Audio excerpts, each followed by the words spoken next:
Type rivalry into Google and you'll get this. The state of two groups in a lasting competitive relationship. And in the world of rugby, there is one rivalry that has always had a little more bite. Going to that famous stereophonic song where Kelly Jones sang, "As long as we beat the English, we don't care." For centuries, these nearest neighbours have built on that rivalry with every passing game. What did you make of the standoff in the tunnel?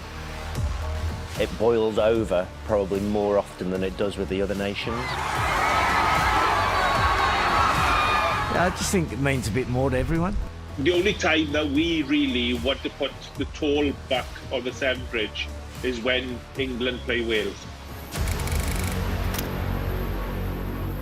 Is it one-sided? Certainly not from this Englishman, trust me. For that day, and hopefully that day alone, we're enemies, in inverted commas. Like, they should beat us every year. They've got so many more teams, they've got so many more players, they've got so many more professional clubs. They should beat Wales. My favourite try in a Wales-England match, I mean, it could have been my favourite game as well, actually. It was 1999, and it was Scott Gibbs' try. Scott Gibbs is through! Scott Gibbs has scored! What an amazing try! What a lot of people don't realise is that the blonde guy who passed him the ball was me. In the aftermath of that Wales game at Wembley, we said, right, if we're ever in that situation ever again, and we've got 30 seconds to score a try or a drop goal, we need to know what we're doing. So thank you, Wales, because you actually helped us to win the World Cup. 50,000 fans packed into the Swansea ground to see the white-clad English side take the field. Some were nice fans too. And Wales following out were welcomed in the usual hectic manner. There is a backstory to the Welsh-English rivalry running through the past few centuries. A political and social subplot to every encounter. History plays a massive part in this rivalry, and when I talk history, I'm thinking we're going back centuries. Basically, England, as Phil Bennett said most famously in 1977. Look at what those have done to Wales. You've got one country feeling unjust about what happened to them, smaller country. It's your David versus Goliath, isn't it? The excitement ran so high that every line-out meant a scrum among the spectators. They have plenty of reasons to dislike the English. But it's recent history that pushes the stakes higher with every passing year. 2000 in Twickenham, and we'd beaten them obviously the year before. I remember Lawrence picked it up, didn't pass it to me because I'd have walked over, to be honest, and then carried. Did he carry? I saw my old mate Neil Jenkins just standing there, looking for friends. Probably the best try Lawrence has ever scored for England. Throughout the early 2000s, England were considered the best rugby team in the world. I was always kind of in awe of them a little bit. And Wales stood between them and the Webb Ellis Trophy. We love 2003 because we know it ends happily. But that Welsh quarter-final was deeply concerning, and it really did look as though England were going to be on their way out of the World Cup. We probably had a little bit of momentum after the New Zealand game and the start of the tournament, so we thought, we have a crack here. Wales were winning at half-time. We were 40 minutes away from going out of the World Cup, and we made a few alterations. Oh, he's gassed them. What a burst by Robertson. He has Greenwood outside. The Jason Robinson break was quite decisive for Will Greenwood's try. Mike Catt coming on, we kind of nudged ahead, and once we got ourselves ahead, I think we were a side that weren't going to let them back in. We thought we had a good chance, especially going in at half-time, but unfortunately, England showed they were a bit too strong. I love World Cups, but their affairs, the Six Nations is a permanent relationship.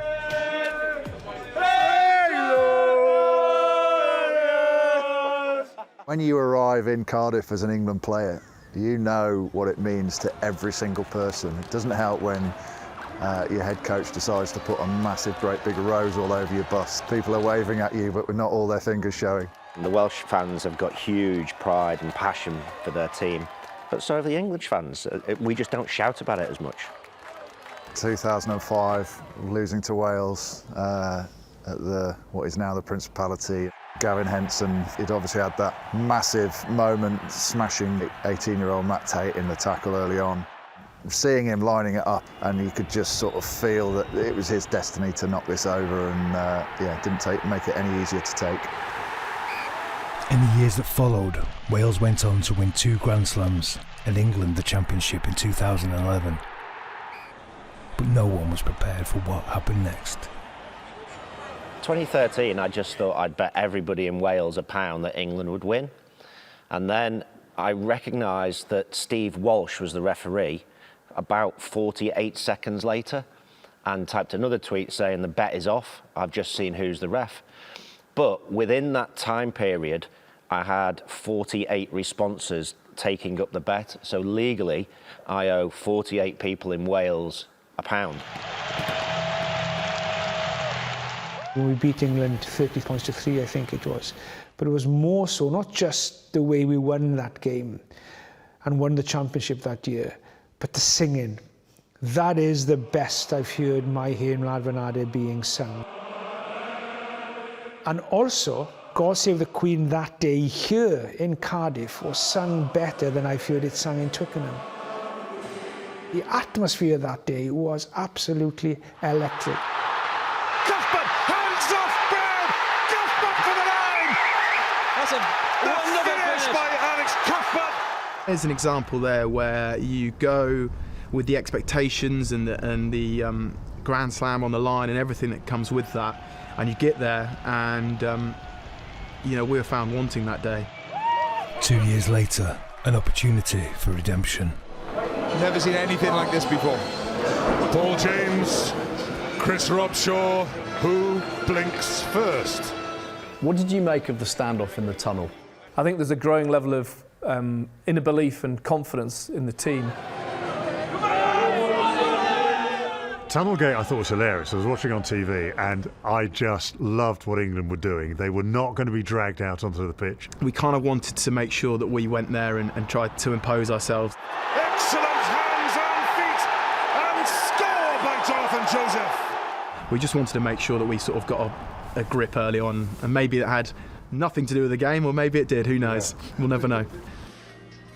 The next time the two sides would meet, Wales would travel across the bridge to Twickenham for the Pool A clash that would come to define the modern day relationship of this great historic rivalry. I would say watching England against Wales in the 2015 World Cup in the pool games was one of the most painful rugby experiences of my life. For large periods, it kind of felt like we were in control and we did have the ascendancy. England strike in the biggest meeting between these two. The game, just the balance, the momentum swung. As Jamie Roberts draws the man, and away goes Lloyd Williams, out of position, the scrum half, and here's Gareth Davis, he's backed it up and he's scored! What a try for Wales! When you do meet home nations in World Cups, it almost is that added bit of pressure, expectation, that rivalry, the history. There's a lot going on. Wales are going to win this! They've done it. Bigger! Off the field! Wales have done it! That was as tough as defeat as I've ever had in a shirt.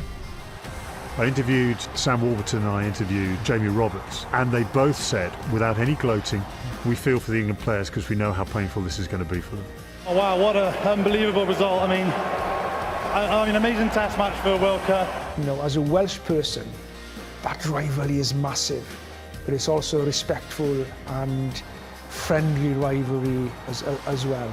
Still remember that game, I think it was 2017 when Elliott scored in the corner. That's one of the great moments of rugby, when you do that. 60,000 people are baying for your blood and you win the game in the last moment. Yeah, so to me that's a great occasion.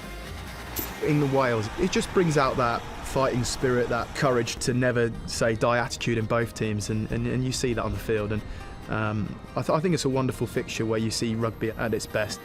Wales v England, we go again.